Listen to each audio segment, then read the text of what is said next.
Hindi pinapayagang pumalaot ng Philippine Coast Guard ang mga maliliit na barko mula o papunta ng Catanduanes. Kaya naman may ilang pasahero ang stranded sa mga pantalan doon at sa Albay. Nakataas doon ang public storm warning signal number 1 dahil sa bagyong Ambo. Ito ang dahilan ng pag-uulan sa ilang bahagi ng bansa. Makibalita tayo kay Dante Pirello. Nakaalerto na ang lokal na pamahalaan sa Albay bilang pag-iingat sa sakunang posibleng idulot ng pag-ulan.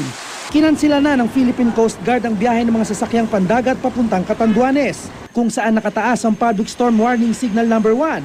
Kaya naman stranded ang 470 pasahero sa Tabaco Port sa Albay. Kanya-kanyang diskarte ang mga pasahero para makapagpahinga ng maayos. Ang iba, nag-ayos na lang ng gamit para hindi mainip. Mahigit 50 naman ang na-stranded din sa mga pantalan ng Virac at San Andres sa Catanduanes. Ang iba, hindi na naghintay ng masasakyan at nakitulog na lang sa mga kaanak. Kahit na nakataas ang signal number 1 sa Catanduanes, hindi naman daw kalakasan ng ulan at wala namang naiulat na baha o pagguho ng lupa roon.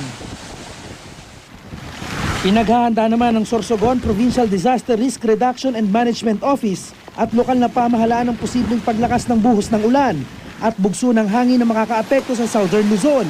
Nagpapaalala rin ng PDRRMC na dapat iwasan ng maliliit na fishing vessel ang pagpalaot dahil sa bagyo.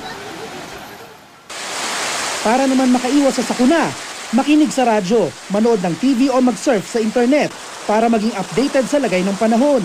Alamin din ang pinakamalapit na evacuation center sakaling kailanganing lumikas. Ihanda rin ang pagkain madaling lutuin at inuming tubig. Pati na rin ang emergency kit na mayroong flashlight, baterya, posporo at first aid kit.